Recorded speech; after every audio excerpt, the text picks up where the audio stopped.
Kita tanya satu soalan.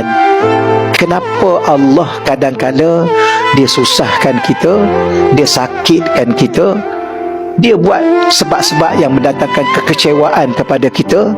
Kenapa? Kerana dia nak suruh kita rasa kepahitan dunia untuk dia hadiahkan kita kemanisan akhirat.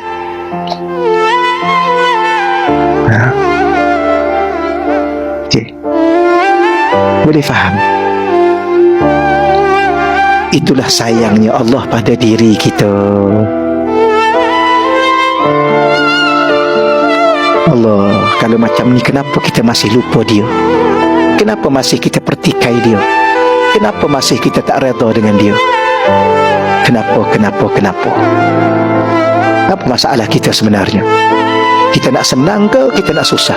Kita nak bahagia ke? Kita nak derita? Kita nak manis ke? Kita nak pahit? Maka kalau betul-betul yang kita nak senang, nak gembira, nak manis, ikut aja apa yang ditentukan dalam hidup kita. Nikmati kepahitan itu, kerana selepas ini kita akan menikmati kemanisan. Nikmati kesusahan itu buat sementara waktu, kerana Allah sedang persiapkan segala kesenangan pada diri kita. Allah, itulah ya.